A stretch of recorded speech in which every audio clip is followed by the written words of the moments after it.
Si tu veux vendre des formations en ligne pour faire de l'argent, la pire erreur à faire, c'est de commencer avec sa formation flagship ou son cours signature, là, son système entier. Pourquoi? Parce que c'est très long à faire, c'est difficile à organiser. Il te manque probablement de recherche pour valider ton idée, être certain qu'il y a réellement une demande pour une formation comme ça. Et si tu n'as pas déjà une audience, c'est encore pire parce que là, tu vas travailler longtemps pour faire peu ou même pas de vente au final. Donc, la solution, c'est de faire au lieu un mini-cours de façon plus rapide. Et dans cette vidéo, je vais te montrer tout ce que tu dois savoir pour lancer un mini-cours rapidement. Quel prix le vendre? C'est quoi la longueur de la formation idéale?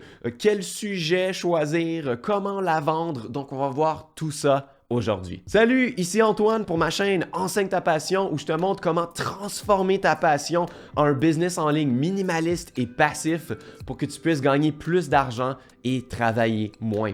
Donc, premièrement, c'est quoi les paramètres d'un mini-cours? Qu'est-ce que ça devrait être? Un mini-cours, c'est une formation sur un sujet très ciblé qui est pertinent pour ton audience cible. Donc, c'est quelque chose qui désire réellement avoir une solution là-dessus. Et ça va être de 2 à 3 heures de vidéo et de contenu dans la formation. C'est important que ça soit bien ciblé pour ton audience cible, que ça soit un sous-sujet qu'ils désirent réellement avoir une solution, un problème qu'ils veulent réellement avoir une solution pour et de faire une petite formation là-dessus. Donc, c'est important de choisir un sujet ou plutôt un sous-sujet sur lequel on peut aller plus en profondeur parce que souvent, nos premières idées de formation par rapport à notre expertise et à ce qu'on enseigne, c'est des formations flagship entières. Hein? Donc moi, sur ma première chaîne, j'enseigne la guitare ambiante, qui est un style précis de guitare. Mais si je voulais faire une formation entière sur comment écrire des chansons de guitare ambiante, bien là, il y aurait trop de sous-sujets, il y aurait trop de choses à aborder et ce serait impossible d'en faire un mini-cours entièrement. Parce que là, comment j'écris mes chansons, c'est quoi l'équipement que je dois acheter, comment je fais mes effets, c'est quoi la structure des chansons, c'est quoi les arrangements, comment est-ce que je m'enregistre, Il y a trop de sujets, c'est impossible de faire une petite formation avec ça. Donc, tu pourrais choisir seulement un module que tu penserais faire dans une grosse formation, aller plus en profondeur et faire un mini-cours là-dessus. Donc, si par exemple, moi, pour écrire mes chansons de guitare ambiante, ben, j'utilise un looper. Je fais des boucles pour pouvoir jouer en live et j'enregistre en temps réel mes parties de guitare une par-dessus l'autre. Bien, il y a des techniques pour ça, pour le faire. Donc, je pourrais faire un mini-cours seulement sur comment s'accompagner avec des boucles. Donc ça, c'est un sous-sujet assez précis. C'est quand même quelque chose que mon audience cible souhaite faire et qu'ils veulent des résultats là-dessus s'ils ne savent pas déjà le faire. Donc, c'est un bon exemple. Un autre exemple, dans cette niche ici pour le business en ligne, bien, si je veux te montrer comment faire un business en ligne passif en entier, il y a trop de choses à faire. Comment trouver ces sujets de formation, comment valider les idées, comment faire des pages de vente et le copywriting, comment faire sa formation et comment planifier sa formation, comment la filmer, comment la vendre. Il y a trop de sujets. Donc, je pourrais faire une petite formation seulement, exemple, sur le copywriting. Comment écrire une page de vente qui convertit bien en 8 étapes ou quelque chose comme ça. Donc ça donne un résultat précis sur un sujet précis et ça a quand même rapport avec ma niche. Donc c'est d'identifier un sous-sujet que ton audience désire vraiment et puis choisir seulement ça pour ta formation. Ensuite, quel prix choisir? Donc moi, je te conseille fortement de choisir un prix entre 50 et 100 $ ou 50 et 100 €, peu importe quelle est ta devise. Pourquoi pas plus bas? Pourquoi pas plus haut? Eh bien, je vais t'expliquer. Plus bas que 50 $, on attire des clients de mauvaise qualité. Hein? Si tu veux vendre ton mini-cours 15 $, eh bien là, tu vas attirer beaucoup plus de gens qui sont pas sérieux, qui vont demander plus de remboursement, qui vont être plus accaparants et poser plus de questions. Et puis, c'est pas le genre de personne que tu veux attirer. Hein? Quand on dépense très très peu sur quelque chose, on n'est pas investi. Hein? Si j'investissais 100 $ sur quelque chose, mais je m'assurerais de regarder la formation et d'essayer d'appliquer les trucs. Mais si j'investissais 7 $ ou 17 $, mais ça pourrait prendre la poussière et puis ce serait pas vraiment important pour moi. Et puis, justement, moi, j'ai des exemples. Récemment, dans mon membership, quelqu'un a pris un abonnement de 15 $ par mois et puis là, ensuite, il m'a demandé un remboursement pour son 15 $. Il m'a envoyé 3-4 courriels. Il a fait semblant qu'il avait pas reçu mes courriels, pas reçu le remboursement que j'avais déjà envoyé pour en avoir un autre. Et puis, en tout cas, ça, c'est peut-être pas le meilleur exemple, mais c'est juste pour dire que charger trop bas, on dévalue notre propre valeur pour nos formations et on n'attire pas le bon type de client. Et plus haut que ça, ben, c'est tout simplement parce que c'est un mini-cours, c'est une mini-formation. On ne peut pas charger non plus des prix astronomiques pour quelque chose qui dure juste entre 2 à 3 heures avec un sous-sujet précis seulement, là. Donc, il ne faut pas exagérer trop. Donc, entre 50 et 100, je dirais plus bas vers le 50. Et là, quand je dis ça, ça peut finir par 7 ou 9, ça peut être 47 ou 97, ça peut être 49 ou 99. C'est les prix typiques de marketing, là. Ça, c'est correct. Je dirais plus bas là, vers le 47 $, plutôt pour les hobbyistes, hein, les loisirs. Si tu as un loisir que tu enseignes, enseigner la guitare, la peinture, c'est des bons exemples de loisirs. Donc, moi, je chargerais un peu moins cher. Et surtout, commencer plus bas, ben, c'est plus facile d'augmenter son prix après que le contraire. Et plus haut dans l'échelle, plus près du 100 $, bien là, c'est plus côté business, finance. Si c'est des trucs qui vont permettre aux gens de vendre plus, de faire un peu plus d'argent, là, on peut charger un peu plus cher. Si je faisais un cours sur le copywriting, mais là, ça vaudrait la peine parce que si la personne fait une ou deux ventes de plus grâce à ma formation, c'est déjà rentabilisé pour elle.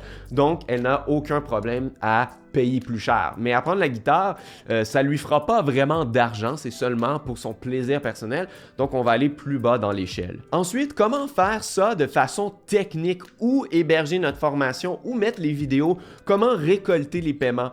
Eh bien, moi, je recommande très chaudement Kajabi. Kajabi, c'est une plateforme tout en un pour héberger ton site web et ton business en ligne entier. Tu peux avoir ton site, tes pages de vente, ta liste courriel, ta formation, tout peut aller là-dessus. Et si jamais tu veux un essai gratuit qui est 2 fois plus long que ce que Kajabi t'offre, j'ai un lien d'affiliation qui te donne 30 jours d'essai gratuit au lieu de 14. Tu peux aller au enseignetapassion.com/Kajabi.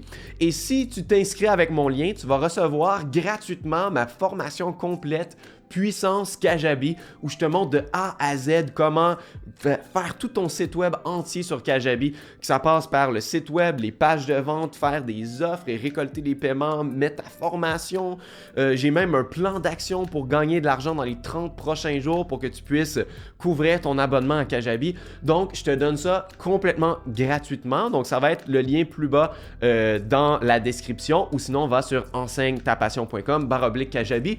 Et bien sûr, c'est un lien d'affiliation. Donc, c'est pour ça que je peux te donner ma formation gratuitement pour te remercier de t'être inscrit avec mon lien. Et moi, si tu restes un client après, je vais avoir ma petite cote là-dessus pour être 100% transparent. Donc, moi, je recommande vraiment ça pour héberger ta formation. C'est super facile et dans ma formation, tu vas pouvoir apprendre entièrement comment le faire. Ensuite, comment structurer le mini-cours? Il ne faut pas se casser la tête. Tu as juste à se demander, ce sujet-là, comment je l'enseigne habituellement? C'est quoi, là, les choses que je couvre tout le temps? Donc, moi, par exemple, si je voulais enseigner comment faire des boucles et jouer par soi-même avec sa guitare, je dis, OK, ben, quel est l'équipement que je dois acheter? Quel genre de pédale de guitare? C'est quoi les fonctions de base comme arrêter, commencer, la loupe? Comment rajouter d'autres parties par-dessus? Comment faire en sorte que mes boucles, il n'y ait pas de coupure dedans? J'ai plusieurs trucs qui vont avec ça. Justement, les structures de la chanson, comment passer du couplet au refrain. Donc, j'ai à peu près 7 ou 8 choses que habituellement, je les enseigne tout le temps. Et puis, ben voilà, ça va être seulement le nombre de vidéos dans ta formation. Si tu as 8 choses à enseigner là-dessus, ça va être 8 vidéos. Et si tes vidéos sont entre 15 et 20 minutes chacun, eh bien là, ça va donner environ 160 minutes. Donc là, on est exactement dans le range de 2 à 3 heures pour ta formation. Donc, c'est entièrement parfait. Casse-toi pas la tête, fais juste décortiquer qu'est-ce qu'il faut enseigner sur ce petit sujet-là pour avoir vraiment un résultat. fais une vidéo pour chacun et ça risque de donner environ, c'est ça, peut-être 2 heures de contenu pour ta mini-formation. Et finalement, comment la vendre? Hein? Parce que c'est bien beau la faire, mais comment est-ce que je peux récolter de l'argent après? Est-ce que je la promouvois sur les réseaux sociaux? Est-ce que je fais de la pub Facebook? Et la réponse est aucun des deux. Tu devrais vendre à une liste courriel. Hein? Il y a des statistiques qui disent que les gens sont 5 à 6 fois plus à l'aise d'acheter par courriel quand on leur a fait une offre par courriel que sur les réseaux sociaux. Les gens ne vont pas sur les réseaux sociaux pour acheter. Hein? Ils vont là pour se divertir. Donc moi, je ne recommande pas de vendre sur les réseaux sociaux comme ça, surtout les techniques qui disent « Ah, faites en sorte que les gens vous envoient des messages privés. » Et puis là, qu'est-ce qui arrive? C'est que tu es toujours en mode vente, toujours en train de convaincre les gens par message, courriel, plusieurs fois par journée. Et moi, ce que j'essaie de te montrer, c'est de faire un business en ligne plus passif et de travailler moins. Donc ça, c'est la pire technique pour travailler moins, d'être tout le temps dans ton inbox en train de, être en train de vendre et de convaincre les gens d'acheter. Et puis c'est la même chose si tu te lances dans la pub Facebook pour vendre une mini formation de 50$, eh bien là, tes marges de profit viennent d'être écrasées là, de façon multiple. Tu vas faire quelques dollars par vente. Tu vas peut-être même perdre de l'argent. Donc pourquoi faire une formation mini de 50 à 100$ si finalement tes marges de profit sont carrément écrasées? Ça n'a aucun sens. Donc la meilleure façon, c'est d'avoir une liste courriel, de faire du contenu comme je le fais sur YouTube, sur un podcast, sur un blog, peu importe sur Internet, faire du contenu, amener les gens à s'inscrire à ta liste courriel. Et là, une fois que tu veux vendre ta formation, eh bien, tu peux tout simplement envoyer des courriels pour la présenter, pour la vendre, faire un bon copywriting pour être persuasif. Et là, tu vas pouvoir avoir plus de clients comme ça. Et si jamais tu veux faire plus d'argent, disons que tu as une liste courriel de 200 courriels, il ne faut pas s'attendre à ce que 100 personnes sur les 200 achètent ta formation. En réalité, c'est peut-être 1% de ta liste courriel qui peut acheter. Si tu es chanceux, 2, 3, 4, 5, là, mais pas vraiment plus que ça. Ça veut dire que si tu as juste 200 courriels, peut-être tu vas faire en 2 à 5 ventes de ta formation. Donc, si elle est 50$, tu vas faire peut-être 2 ou 250$. Donc, c'est pas la mer à boire, là. C'est pas des gros résultats qui font que tu vas pouvoir quitter ton job et faire ce que tu veux de tes journées. Hein? Donc, si tu veux faire plus d'argent, tu pourrais créer un deuxième tiers à ton produit, à ton mini-cours et offrir du coaching, offrir un accompagnement personnalisé. Donc, tu dis, tu as accès à la mini-formation complète, mais aussi à, là, je ne sais pas combien d'heures ou de sessions ou 60 minutes, 90 minutes en live avec moi pour un soutien personnalisé par rapport à cette formation.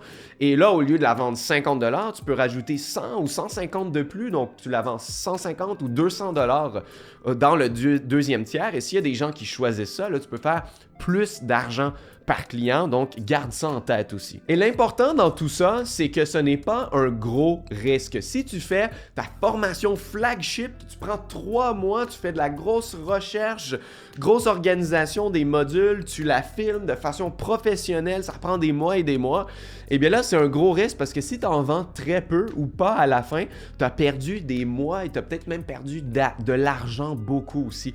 Mais si tu fais une mini-formation, pour moi, tu devrais la faire en une semaine. Ça se fait très bien en une semaine. Par exemple, justement, ma formation Puissance Kajabi, je l'ai fait en une seule semaine, en 4 ou 5 jours. Et puis voilà, 2 à 3 heures de contenu et c'est terminé. Donc, si jamais tu as juste du temps les soirs, ben si ta formation, il y a environ 7 sujets, 7 vidéos que tu voudrais faire pour ta mini-formation, fais-en un par soirée, tout simplement, pendant 7 jours. Et tu vas voir, terminer ta formation après, ça sert à rien de la faire pendant 1 mois et plus. Débarrasse-toi de ça, là, fais-le le plus rapidement possible pendant 1 semaine ou 2 maximum. Et si jamais ça ne fonctionne pas, si jamais c'est un flop, personne ne l'achète, eh bien, tu n'auras pas trop perdu, ça n'aura pas été un trop gros risque et tu vas toujours avoir la formation pour le futur. Si jamais le problème c'était que tu n'avais pas une assez grosse audience, et là, tu vas pouvoir peut-être la revendre plus tard quand tu vas avoir grossi ta liste courriel, tu vas récolter plus de courriels. Et sinon, eh bien, tu as juste perdu une semaine de ta vie et on passe à autre chose et on trouve d'autres stratégies. Donc, c'est la plus grosse raison pourquoi il faut commencer avec un mini-cours, selon moi. Donc, voilà une petite formation de 2 à 3 heures sur un sujet bien précis que ton audience cible veut avoir des résultats là-dessus. Et puis, tu peux utiliser Kajabi pour le faire de façon technique, héberger ta formation. Et si tu veux le faire en doublant ton essai gratuit, inscris-toi avec mon lien enseignetapassion.com/Kajabi. Et encore une fois, tu recevras ma formation complète Puissance Kajabi où je te montre entièrement toute la technique de comment bâtir un business en ligne passif et automatique sur la plateforme Kajabi. Donc, je vais t'y voir et le lien est juste ici, premier lien dans la description. Donc, merci beaucoup d'avoir écouté et on se revoit très bientôt dans une prochaine vidéo.